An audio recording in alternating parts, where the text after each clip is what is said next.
అందరికీ నమస్కారం. నా పేరు సబిత. ఈరోజు ఆడవాళ్ళ గురించి కొన్ని విషయాలు షేర్ చేసుకుందామని చెప్పేసి మీ ముందుకు వచ్చాను.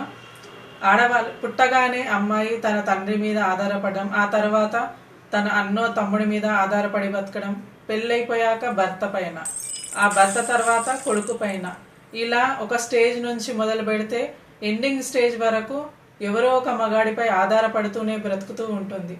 ఎందుకలా? వాళ్ళు కూడా అమ్మాయిలకు ఆ స్వేచ్ఛను ఎందుకు ఇవ్వరు? పెళ్లి కాకముందు అటు తండ్రి ఇవ్వడు, పెళ్ళైన తర్వాత భర్త కూడా ఇవ్వడు.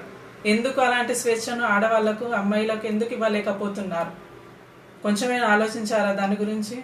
నాటి నుంచి నేటి వరకు ఆడవాళ్ళు అన్ని రంగాలలో, ప్రతి విషయాలలో ముందంజలో ఉన్నారు.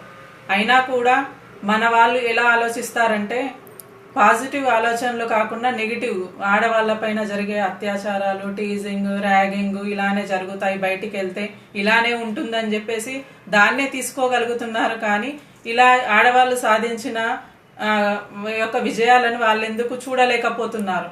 అంటే మా పిల్లలు కూడా, మా అమ్మాయిలు కూడా, మా వాళ్ళు కూడా ఇలా ఉండాలి అని చెప్పేసి వాళ్ళకి ఎందుకు ఆలోచన రావటం లేదు? ఎంతసేపు ఒక ఆడది బయటికి వెళ్తే ఇలా ఉంటుంది, మీరు బయటికి వెళ్ళొద్దు, ఇది చెయ్యొద్దు, అది చెయ్యొద్దు, ఇలా ఉండాలి, అలా ఉండాలని చెప్పి వెనకకి ఇలాగే వాళ్ళే ఎక్కువగా ఉన్నారు. కానీ వాళ్లకు మేము సెక్యూరిటీగా ఉంటాము ఖచ్చితంగా ప్రతి విషయంలో అని చెప్పేసి వాళ్ళకు నచ్చింది ఎందుకు చేయనివ్వట్లేదు. ఇలా చాలా వరకు 70% ఆడవాళ్ళు ముందడుగు వేయకుండా, బయట వాళ్ళు కాదు మన వాళ్ళే మనల్ని వెనక్కి లాగుతున్నారు. మన వాళ్ళు మనకు కొంచెం ధైర్యం ఇచ్చి మనం అనుకున్నది సాధించటంలో వాళ్ళు వెనుకుండి మనల్ని ప్రోత్సహిస్తూ ఉంటే ఇలా ఎన్నో విజయాలు ఆడవాళ్ళు సాధించగలరు. ఈ బయట జరిగే విషయాలలో మంచి చెడు రెండూ ఉంటాయి. కానీ మన వాళ్ళు మంచిని వదిలిపెట్టేసి చెడు వైపు ఎక్కువ దృష్టి పెడుతున్నారు.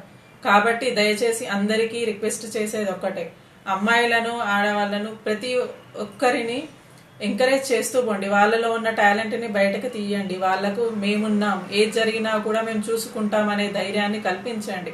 వాళ్ళు సాధించలేనిదంటూ ఏదీ ఉండదు. కాబట్టి ఒక ధైర్యాన్ని, ఒక నమ్మకాన్ని వాళ్ళకి వెనుకుండి, ఒక తండ్రి కానీ, ఒక సోదరుడు కానీ, ఒక భర్త కానీ ఇలా ప్రోత్సహిస్తే అలాంటి ఈ మంచి జరిగే క్రమంలో చెడు అనేది మంచి ముందు చెడు ఎప్పటికైనా ఓడిపోవాల్సిందే. కాబట్టి వాళ్ళ టాలెంట్, ఆడవాళ్ళ యొక్క టాలెంట్ని ఎంకరేజ్ చేయండి.